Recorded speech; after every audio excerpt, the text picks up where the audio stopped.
you've just gotten separated, you have two small babies. How did you go about building your life to look the way that it is now? I'm still shocked when people are like, who's Tony Robbins?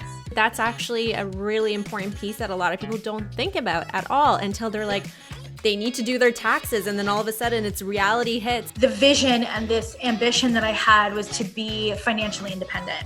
Our clients, they're up and running and working with clients within 6 months. Hey creators, it's your hosts, Natalie and Yasmin, and you're listening to the Course Creation Podcast. We'll talk business, building digital empires, and how to create passive income to start living a life you love. We are here to empower those of you who are thinking of starting your own course and to support those who are already well on their way to success. We've built a 7-figure media agency on unique storytelling, and now we're here to share our story in the course creation world, and more importantly, to hear yours. We are committed to creating a space for learning and a space for diversity and inclusion. Now let's get the show started. 3, 2, 1, action. All right. Hello, everyone, and welcome to another episode of the Course Creation Podcast. We have Lori Kennedy with us today. She's a business mentor, CEO of the Wellness Business Hub, and mom of 2. Lori has been in the health and fitness world for over 2 decades. She went from being a personal trainer to a registered holistic nutritionist, and now she is killing it with her multi-million-dollar company and global community of practitioners, coaches, and fit pros, inspiring so many professionals who are wanting to launch and grow their online business through her awesome courses and programs. Lori, it's such a pleasure to have you with us here today. Thank you so much for joining us.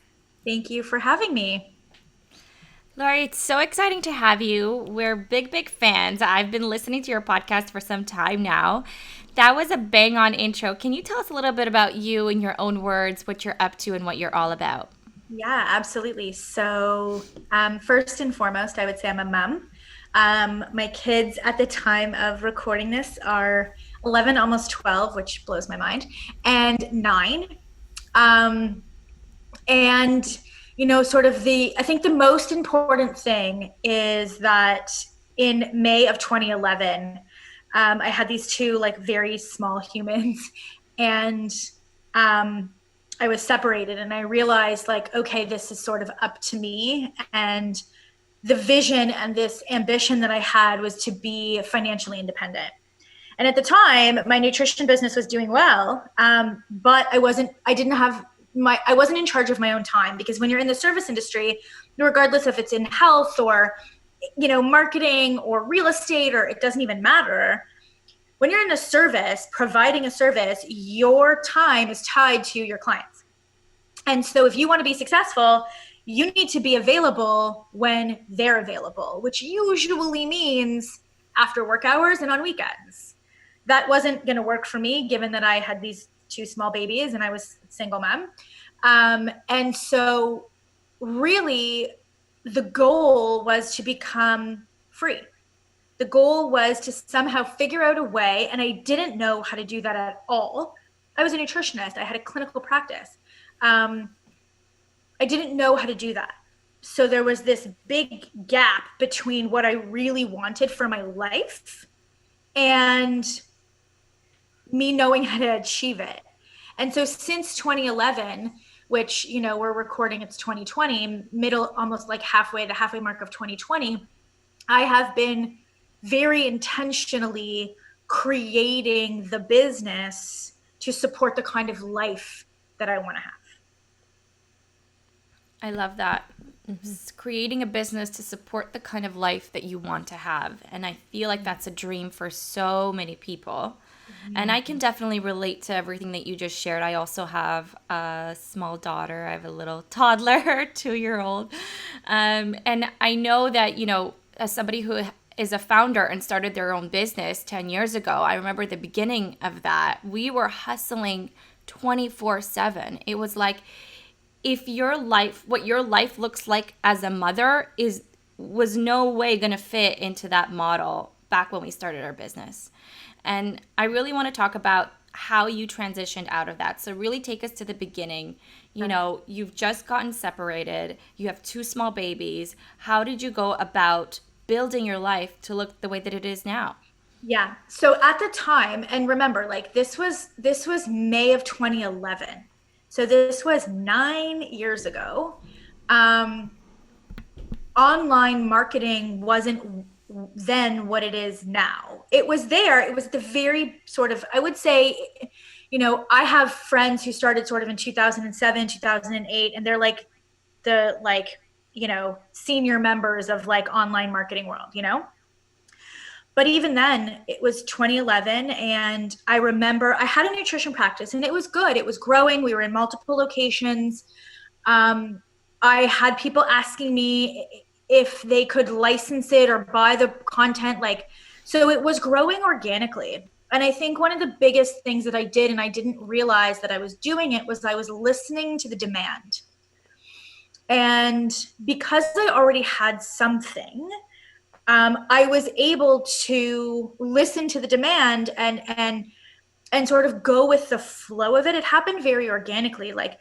It wasn't like I created a business as a business coach. It happened very organically because the nutrition business was successful.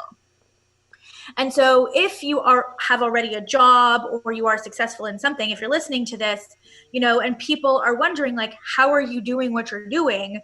How did you get here, kind of thing, that's a really good indication that there's a demand for you to take it online. There's a demand for you to create a course about it. There's a demand for you to teach others. If you're being asked, then follow that, right? Like, that's what I did. And so I didn't know anything about an online business at all. I literally Googled, as I still do, and it was, I had my son was 3 months old. So I wasn't about to go do and this was my second kid. So I wasn't like about to go do anything like in person for the whole day. Like, I couldn't do that. And so I started Googling like online presentation. I remember online presentation like that. And like Cisco WebEx popped up, which is GoToMeeting. And I don't even know if they GoToWebinar. It's not even GoToWebinar, it's GoToMeeting. Like, it was a webinar platform. So I created courses at that time. Like, I knew how to create like workshops, seminars, and I ran them through WebEx, like Cisco WebEx, like GoToMeeting. And I didn't know what I was doing. And I think that's, when with all of us, I was trying to just solve a problem. Like, I had colleagues who didn't know what they were doing. I was successful, quote unquote, given the standards at the time. And I was just trying to help them, like, genuinely. Like, I was just trying to solve a problem for them. And so then it was up to me to figure out how to solve the problem. And luckily, Google was a thing. And I used it. I used it to figure out, how to start a PayPal account and how to send out a PayPal invoice. And I remember people mailed me checks and dropped cash off at my door. And I hosted this thing. I made slides and I did a webinar in 2011, teaching them, just walking through everything that I did, which was my first online course. Like, that was the thing that I created. I basically turned it into a certification afterwards. I didn't know I was going to do that.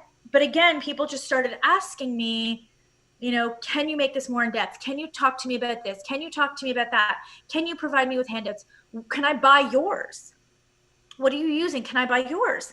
And so I think anytime you have some type of skill set in something, like you guys created a video course because you had that skill set, right? Anytime you had a skill set, whether it's like knitting or meditating or like using essential oils or knowing how to help practitioners with their clients, whatever it is, and other people ask you, how are you doing that? I feel like it is our responsibility to turn it into an accessible course or some type of accessible platform so that we not only use our skill set for ourselves and obviously grow our own businesses, but we can help other people up level their own situation as well. And so really that's what happened. Was I was just rocking and rolling.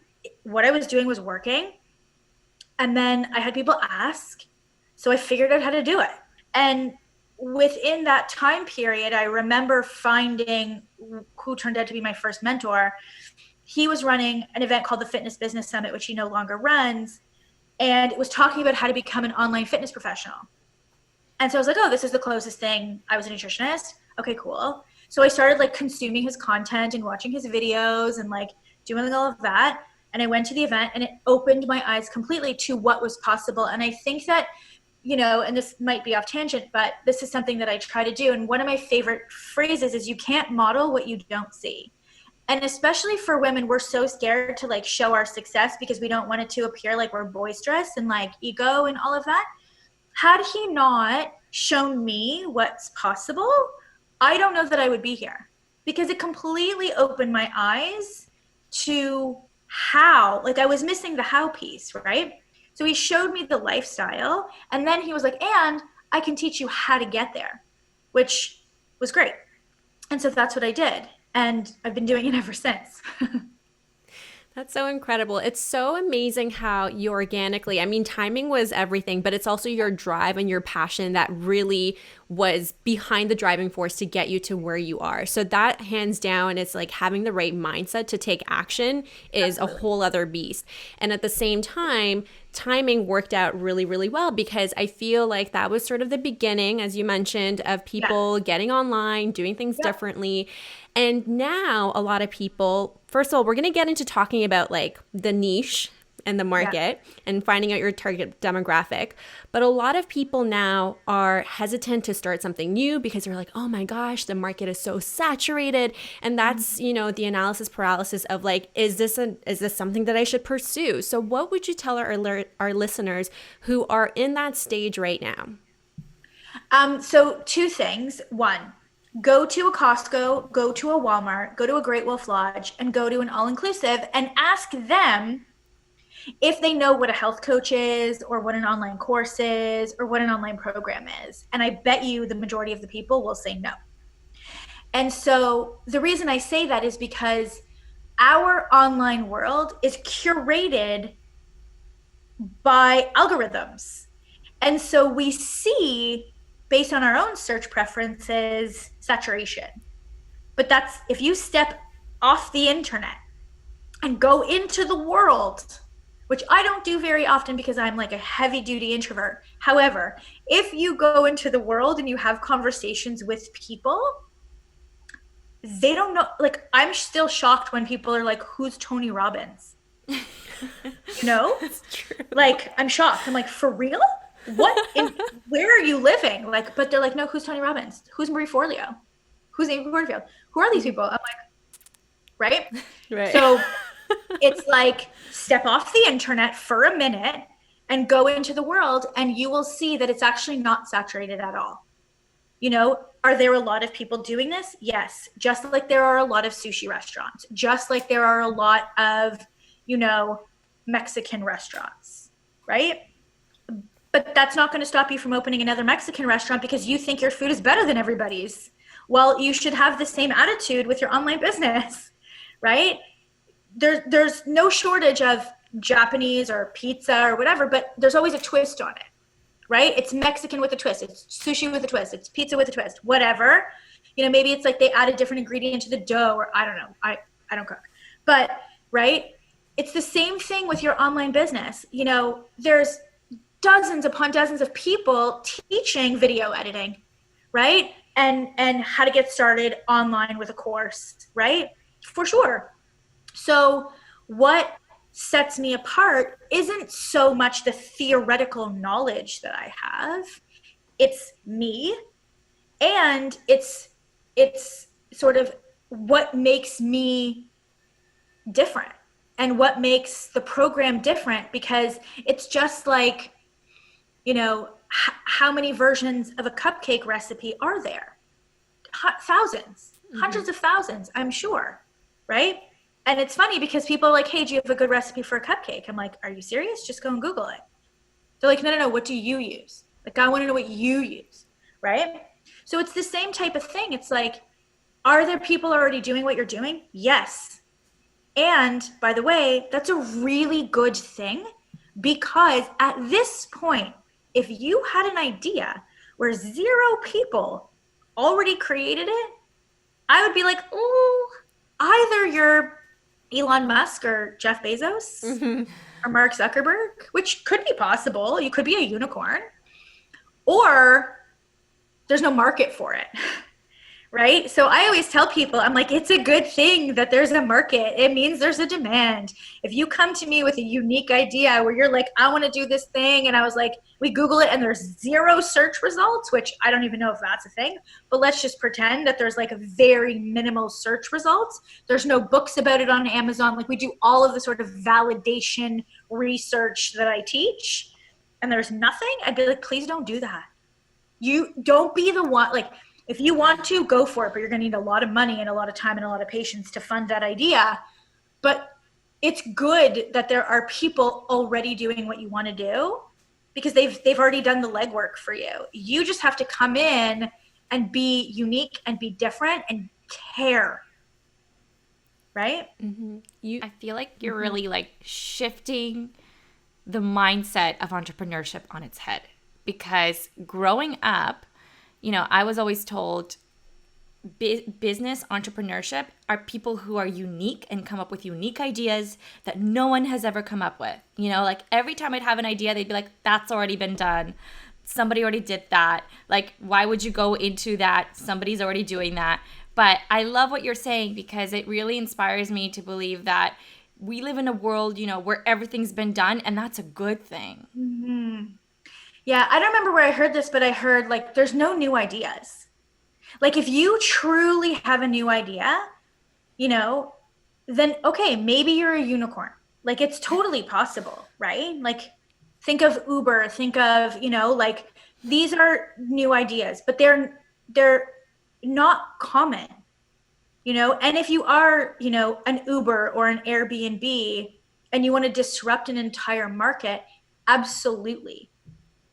Right? Just know what you're getting into. But if you're like, but that's not typical. So the block is, it's already been done. So why should I bother? There's so much free information out there. So why should I bother?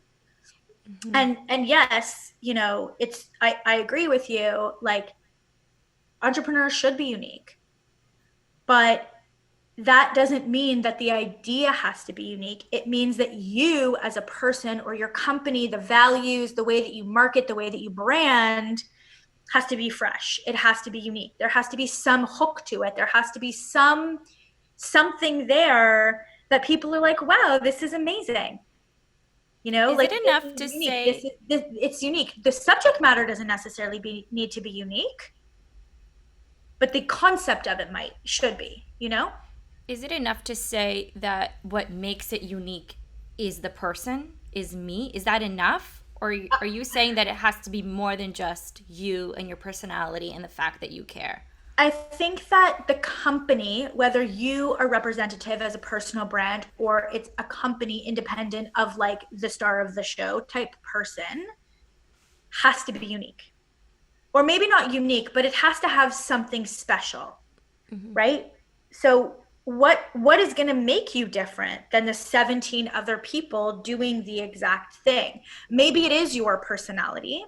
Maybe it is that your company stands for social justice, or you are going to do matching funds, or you are going to give like there should be something, because you don't want to replicate somebody else. And I think I see that a lot, right? Like, we see so many people just copying other people. And I think, and that's mostly because, and, you know, I don't know if this is true for all of your listeners. This was certainly true for me. I didn't know, nor did I even understand that I was running a business. Like, I was a practitioner. Like, you might be a graphic designer. You might be like a photographer. You might be a video editor. But first and foremost, you're a business. Your skill set is whatever your skill set is, but you're a business. So what are the business's core values? What is the business mission? You know, what is the vision of the business? Why does the business cease to exist? What's the purpose? Not just to edit video, right? So there's a difference between you just like providing a service and being a consultant, which is fine, to really wanting to have a business, right? And there's a difference there. And you wanting to be a consultant, there's nothing wrong with that. You're just self-employed. That's it. There's no business there. Mm-hmm. You sell your time and your skills, and that's that. That's cool.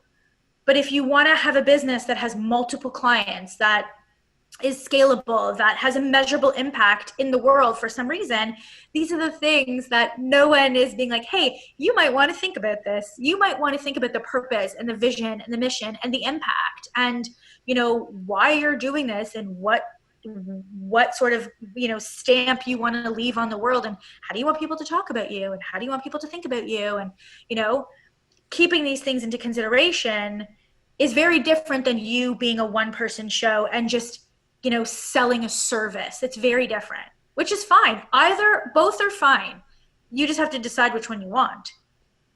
Definitely. I know Yasmin's itching to ask a question. Oh my gosh, I've had so many questions pop up, and I'm trying to, like, I should have written them down, but I'm so engaged with everything that you're saying. And it's you know, it's one thing, you know, you operate from a place like your zone of genius. You identify that, you roll with it. And then the other level is really honing it into what your value proposition is and how you're going to make your mark and show up and make an impact. So that's when you really have to identify what is your purpose in running this business? How is it going to, I guess, in a sense, like, what kind of legacy are you leaving beyond just you as a human or a person who is operating from like a place of passion? Because I think we all start somewhere because we're passionate about something, and we know that we have an idea that people want to listen to. And there's a lot of things that you also, I might be diverting a little bit in conversation, but going back to understanding, recognizing your niche. You know, there's the whole saying of the riches and the niches. Yeah. I always say niche, but whether you say niche or niche. So just so that I understand, so your niche is health professionals, correct? Yes. And so we work with practitioners and coaches. Awesome. So how important is it to identify that niche? And did you feel like you fell into it without realizing that you were speaking to your target audience? Or did you really have to have an aha moment of, wait a second, I have like a broader audience and I really need to target in? Mm-hmm. So when I was in my nutrition practice, my niche, and I think I say niche because I'm Canadian, you guys are Canadian too. We are, yes. That's right. In Canada, we say niche, and I think the US, they say niche. Mm-hmm. I switch between the two all the time. Yeah. So in my nutrition practice, my niche was menopausal women who wanted to lose weight without really feeling like they were on a diet. And that's who it was. And it did actually happen organically both times, where it's just who came to me kind of thing. Like, you know, that's just sort of who it was. And with the company that I run now, again, it happened very organically. I didn't set out to do this. I genuinely thought I was going to be a nutritionist, and I was going to like have books, and I was going to be on TV, and I was going to like save the digestive systems and the metabolic systems of like women all over the world. And it evolved. So I would say too, like, I know a lot of people are so afraid to niche down because they're petrified that they're going to be stuck with this one thing, or they're going to like lose business because they're going to have to turn away a lot of other people. And I'll just tell you, like, your business evolves, like, especially if you're more of a personal brand, you're more of a service provider, you know, like it evolves over time. And so if you would have asked me 10 years ago, I could never have described this because I had no business experience. I was a nutritionist. I was in health and wellness since I was 19. And it turns out I really love the business side, and I'm good at it. Like, I'm really good at it. And I can understand concepts really easily and break it down. And so the niche that I have now, which is practitioners and coaches who want to establish and grow online, that was there only because my colleagues started asking me, right? Like, it just evolved because I was good at what I was doing. But what I would say for those people that don't have sort of like an organic following or aren't even sure about your niche, here's a couple of ways that you can figure it out. Number one, is there a certain type of person that asks you the same question or the same style of question over and over again based on who you are, what you do, an expertise that you have? Is there a kind of person that asks you questions? Who gravitates to you, right? Who gravitates to you? And then the other thing is, who do you want to hang out with? So for me, it's not just that I work with practitioners and coaches, because I only work with a specific type. And it's those that are ambitious and growth minded. And I make that very clear in everything that I do, because I am not interested in being challenged as to whether or not you can do this. You can. It's a choice, right? And we have enough proof that that's possible. And so I use the word ambitious because it helps me attract my ideal client. If you are a person that does not identify as being ambitious, I'm likely going to trigger you like every day since Sunday, you know? So when it comes to really identifying your niche, you want to think about who you want to spend time with, the type of person, the problem that you can solve for them, and their personality. Like if you were to run a 3-day event, who would you want to be in the room with? You know?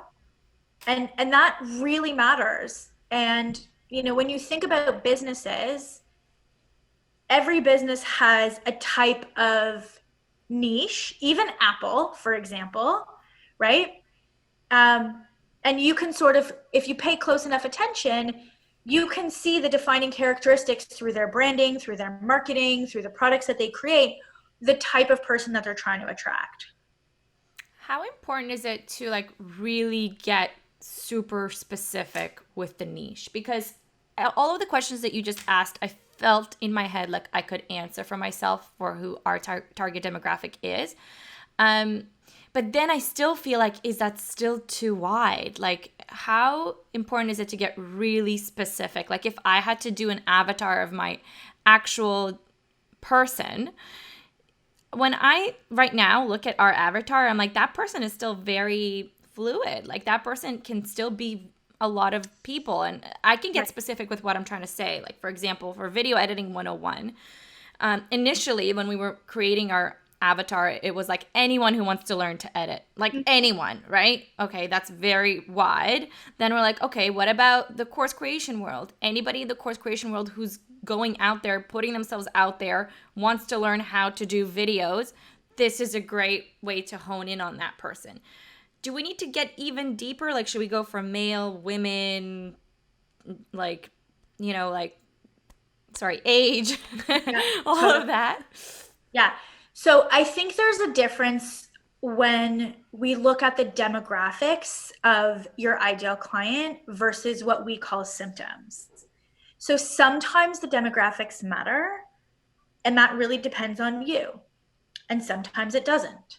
So in your case, if you don't care that, you know, the person's gender, the person's age, the person's background in terms of like work experience or the kind of business they want to have, you genuinely want to work with anybody who wants to learn how to edit video, whether it's like a grandfather who wants to edit, you know, family videos, or an entrepreneur who wants to like learn how to do it for social. If you genuinely don't care, then you can leave out the demographics and build the ideal profile around the pain of solving the problem. It's frustrating, you've tried, it's confusing, you don't know how to do it, the videos look like garbage. Like, you can think about sort of the emotional state of the person, the things they've tried before and haven't worked, why not? Like, you can make an ideal profile devoid of demographics, right? I was just before our call today, I was speaking to Natalie because we've been going back and forth. I mean, we have a lot going on, but we really need to identify our target market. And just before bed, I wrote down a bunch of notes last night to do this exact exercise that we're talking about.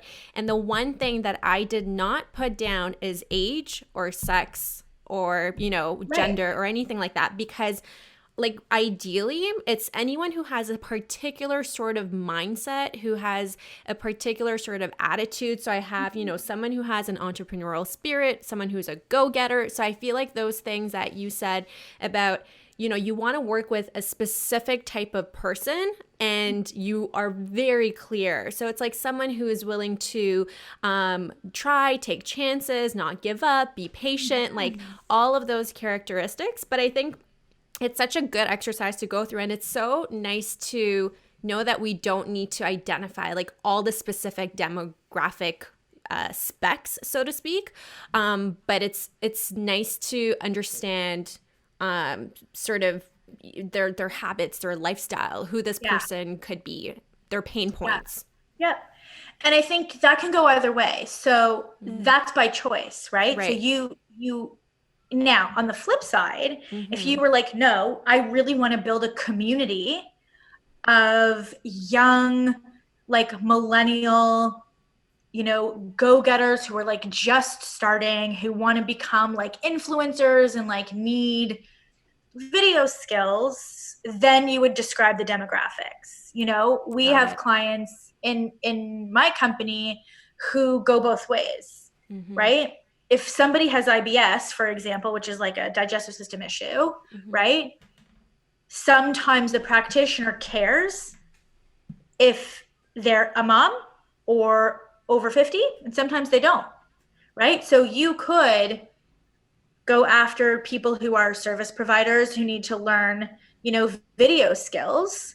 You could have gone after photographers who need to learn video skills. Like that could be a niche that you, I mean, and that doesn't mean that you still can't have that as like a sub population under your business where you could think of, okay, you know what, generally speaking, we're going to market to people based off of pain points and based off of, you know, like the personality identifiers. But you could also then identify graphic designers, you could identify photographers, you could identify, you know, micro influencers as sub niches who you then want to go and create like a little bit of content for, that you're able to then dial in the problem specifically for them. And when you do that, to be honest, your marketing becomes easier. It becomes easier when you can hold like a single person in your mind and speak to their pain and speak to what happens if they don't take your course. Because when you go super general, like you are, which again, you can do that, but you're going to have a 67-year-old grandpa and a 27-year-old graphic designer. The consequences of them not taking your course are very different. Absolutely. And they don't resonate. So it's easier to have a dialed in niche at the beginning and then expand later, but you don't have to. Very well put. Thank you for that. Yeah. How important is testing to figure out your niche? Because realistically, like we can put out lead magnets or specific content for specific little niches and then hear back, because we're getting we've gotten advice from other experts who say, build your ideal avatar, build the person that you want to hang out with and create content for them. And then the other side of what we've been hearing is, don't do that. Make sure you do a lot of testing and see what you sort of catch back and then create content for that person. Okay. So this is a personal answer. If you're building a business, this is my own opinion. It's like you don't do it for the money, right? Like, yes, of course you're doing it for the money, but that's not the only reason. You're doing it because you have a passion, you have a purpose. I think when you build your niche based off of feedback, there's a disconnect there, because what that's saying is, I'm only building this for you because you're going to make me the most profitable. That's not a bad thing necessarily. But what happens if you don't end up like you're not choosing the niche or your ideal clients because you care about them. You're doing it because the metrics are good, right? And so again, it's not bad. This is just my personal opinion. It's like the goal is to have hundreds or thousands of clients. You should like them. right? You should like them. You should want to be around them. You should want to help them. You should care about them. If you choose it based off of metrics, it's like a popularity contest, in my opinion. You probably don't know anything about that niche, right? So if I were you guys, I would build a niche off of young employees who want to build businesses for themselves, who the corporate thing is not going to work for them.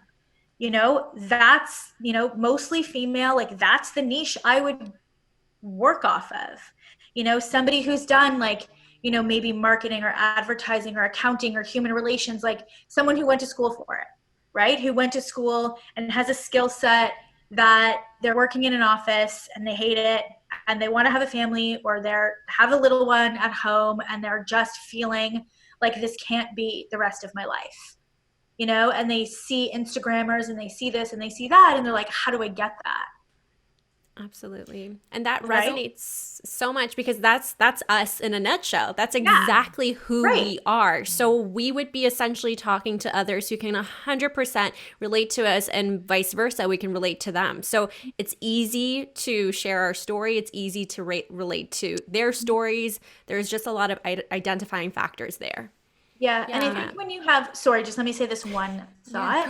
When you have a course business and when you are online, you become, whether you like it or not, aspirational, right? So you want to have a client base and an audience that aspires to have what you have, to be who you are, to be where you are. They're going to take your courses to do that, right?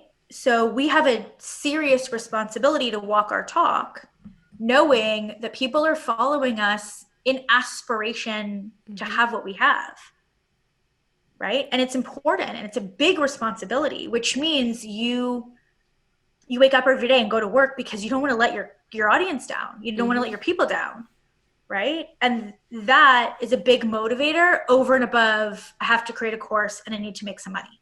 Absolutely. I love it. I love everything you're saying. It's really hitting home for me, especially because when I think about, again, who our perfect avatar is, I want to be able to talk to that person and feel good about it. Like, Totally. I always think about, like, whoever that person is, whatever background they come from, it's like I want to know that we can connect, and the idea that I can create that person based on who I want to hang out with really inspires me and drives me. So I love that that's your opinion. I agree. So let's dive into actually creating the courses. In your podcast, you talk a lot about signature programs. Yep. And you talk about what's not a signature program and then what is a signature program. Can you walk us through that? Yes. So I think there's also a difference between teaching a skill set, although you probably have a method or a way that you teach that makes you different than everyone else that teaches video editing, right? So the way that I like to think about it is every one of us has a way that we do things. And so that is called a method. There's a method to the way that I teach creating an online business. There's a method to the way that we teach creating a brand. We have a step-by-step instructional method that works. It's not just random things that we put together. When you teach somebody something, they have to do it in sequence. And so that then becomes your intellectual property and your method, right? So for me, our clients, they have a baseline signature program that walks their clients or patients through using their method, that when they follow the method, they get a specific result. And that's good. And so that, when you put together a course, you want to start with the end result in mind so that you can reverse engineer and come up with the mile markers and the steps that need to be put in place so that when the person finishes your course, they get the result. And I think that's where a lot of people miss the mark, is they don't think about it in terms of creating a method. They just think, oh, I need to teach things, and so I'm going to jam everything I know into this course and hope that it works. Yeah, I feel like that's sort of what's happening in this industry as well, is that I've been stumbling onto a lot of courses that sort of look and sound the same and follow a very strategic, like, I'm going to start off with a video, then I'm going to give you a workbook, and then we're going to do this and we're going to do that.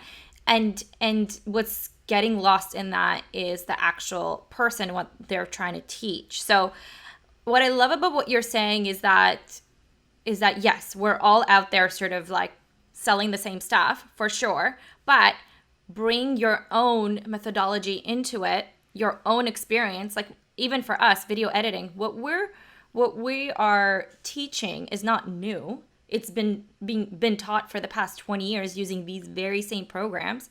But for the past 10 years, people have said to us, I love working with Natalie and Yasmin. You know, you guys create such an amazing experience. You know, you do X, you do Y. And it's like, whatever X and Y is what we need to bring into our methodology of creating this program. Yep. It's also being clear, from what I'm understanding too, is that end results, like whatever you're doing, the methods, like ultimately it's like, you know, you want to be able to create a masterful or a successful 30-second piece of content. And here's a methodology that we take, like our secret recipe or secret sauce that makes us stand apart from everybody else.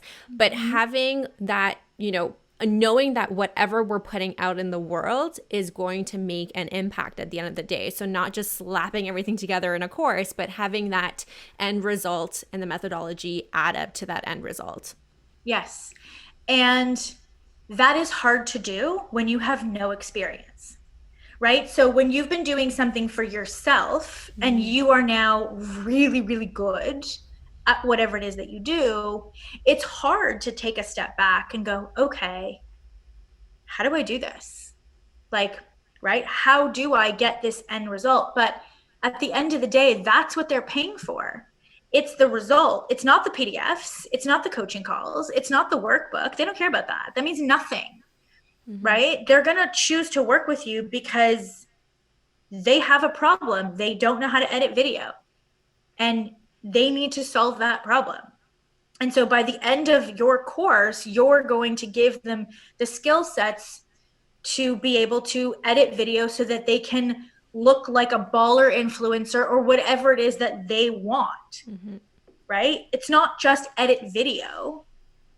It's the problem. It's this desire. It's the outcome. It's the transformational outcome that they really want to achieve, right? And that's the difference between having a course and knowing how to market your course, right? Because just because you have a course, and I hear this all the time, my course is amazing. I'm sure it is, right? But people only know that after they go through it. So you can't market your course based on how amazing it is, right? And so we need to understand really and truly what the problem is that your audience is dealing with, so that you can then build in the supports, the content, the action tasks, the lessons, the instruction based on what they're dealing with, so that they get maximum results, right? And when you understand what they're dealing with, and when you understand what their challenges are and what they've tried before and hasn't worked, you're then able to really and truly build in the supports that are needed in whatever way that looks like, so that you then have something to talk about. So let's talk a little bit about practitioners and health experts. That question that you were saying, when someone keeps asking you, how did you do this? How did you go about this? How did you solve this problem? Teach me, I want to know. That happens a lot for people who are just living, let's say, a healthy lifestyle. Like, I know that's happened to me after I had my child. I lost a lot of weight. I got back to my pre-baby shape, and everybody kept asking me, how did you do it? I want to know. Tell me. Is that an indication that I should do like a weight loss course? Or is that like, do you think that anyone can go out there and be like a health expert, or that's a really should good you actually have? Yeah. No, first of all, specifically to practitioners and coaches, you need some type of certification for which you can get insurance. So if you are operating as a layperson and you just did something on your own, in my opinion, that's very irresponsible because there's contraindications that you're not aware of.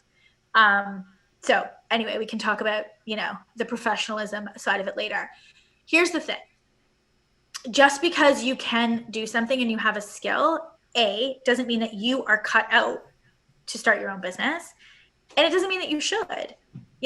I think having a really good idea and understanding what you're getting into when we're talking about a course, right? So a course isn't a business. It's a part of a business, but just because you have a course doesn't mean you have a business, right? And so we have to really understand what starting a business entails and what that means for the long term.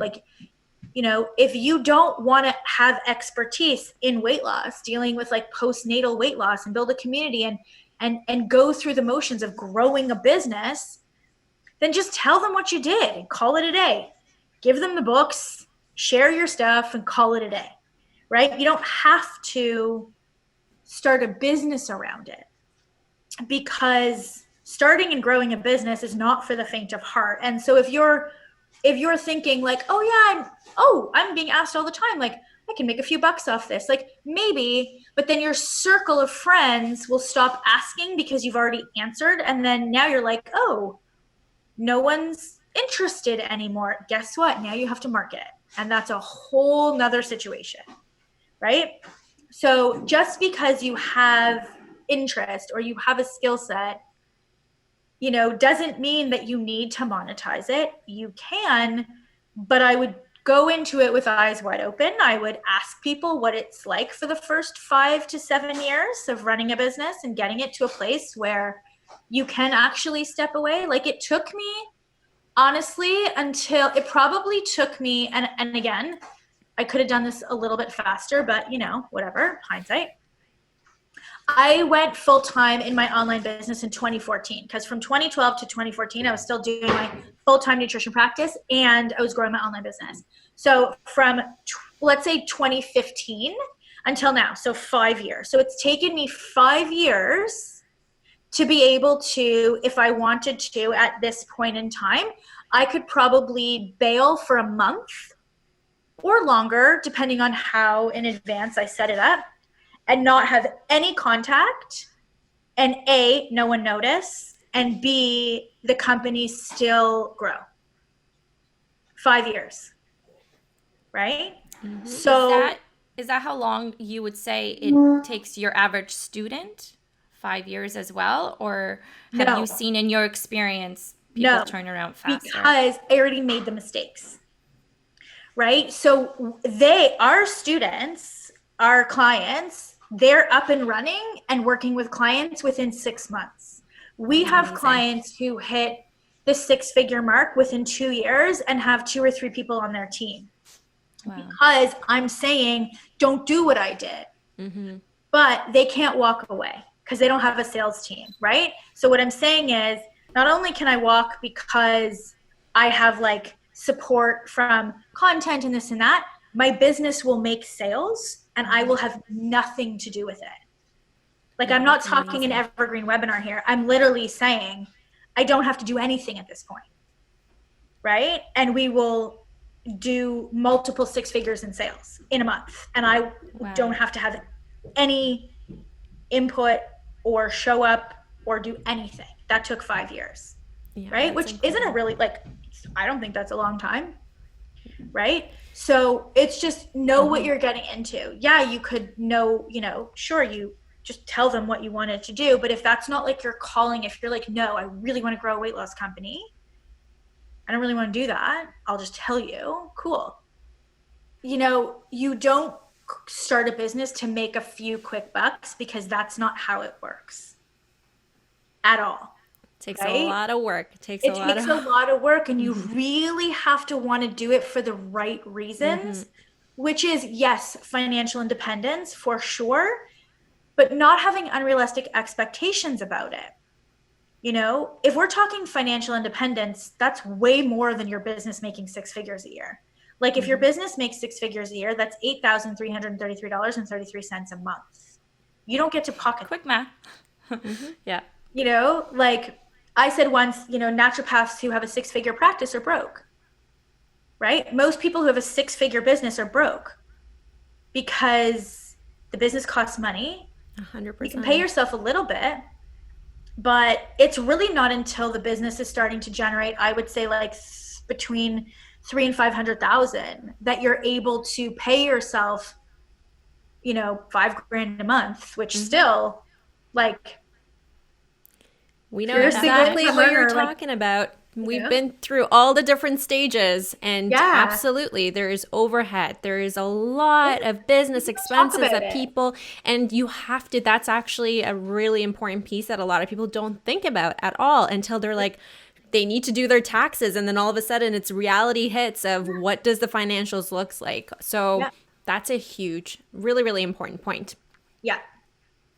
Based on your students and some of the successes that you've seen, how quickly have you seen them being able to grow their life, their dream into a place where it is sort of like passive income and they're paying themselves more than $5,000 a month? I would say that typically happens in year 2 to year 3.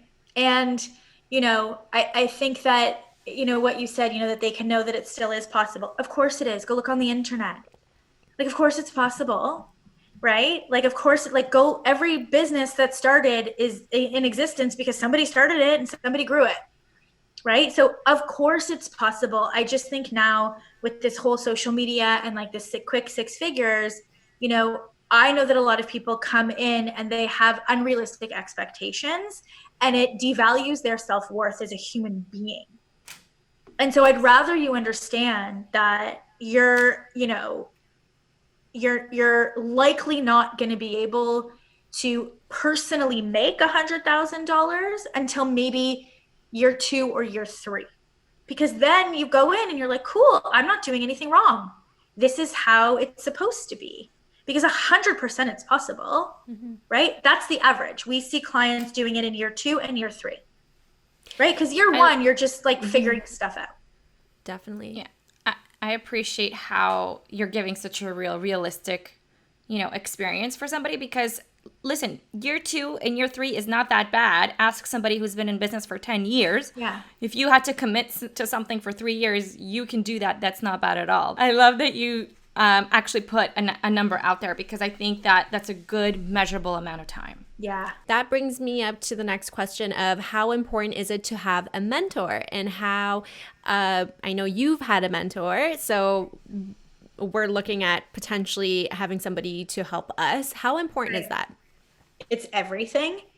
I mean, you didn't learn what you learned on your own. You had teachers, you had coaches. You know, if you want to go learn Japanese, you're not going to try and teach it to yourself.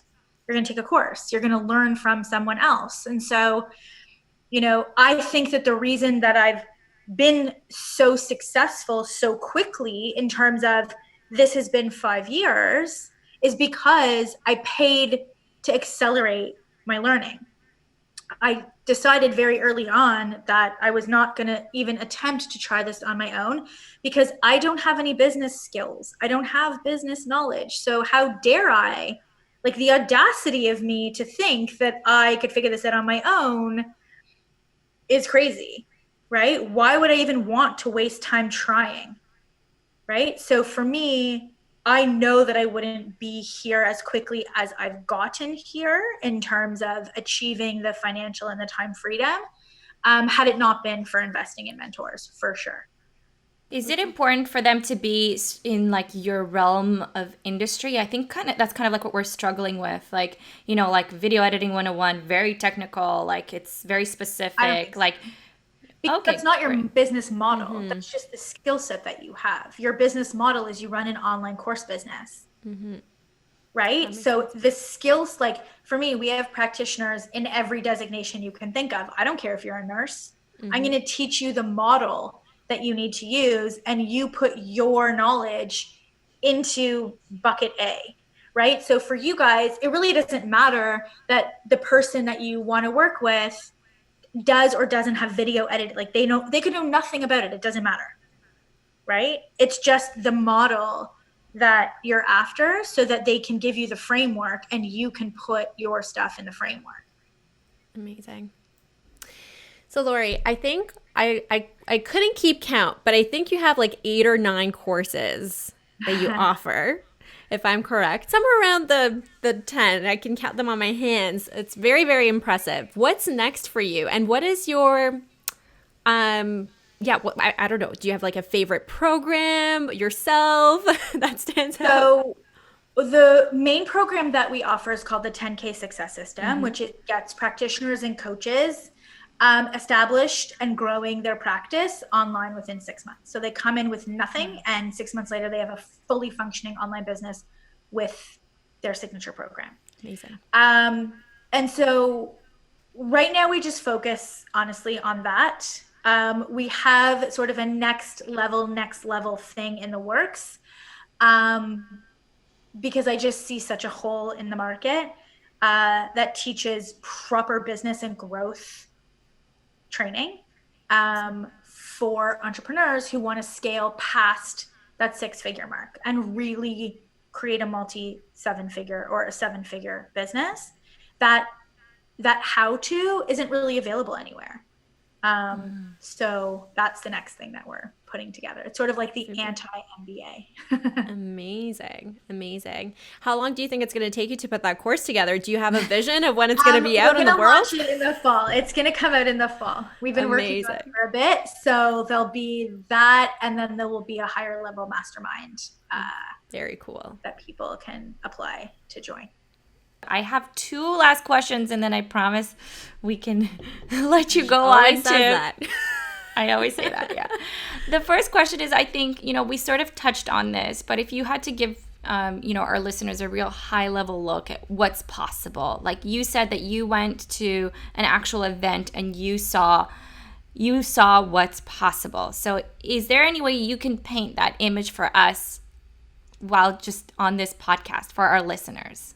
The idea is what's possible is to identify where you want to go and then leave the middle part open, right? That nothing is impossible. And the more experience you gain, the more that reinforces that. So your what's possible right now might be here, right? Like mile marker A. And then you're going to get to mile marker A and you're going to be like, oh my God, there's so much more I could do, right? And so what I would say is just decide on an end game for now. It's going to expand, And then the other thing I would say is surround yourself with people who are very successful, because what that does is it normalizes success for you. So it doesn't seem so far-fetched, right? Surround yourself with people who can take a month off in their business, who have a team of dozens and dozens of people, who you aspire to emulate, right? And then it just seems normal. Okay, last question. If you had to leave our listeners with one last wisdom bomb, what would it be? Just believe in yourself. Like, don't listen to anybody.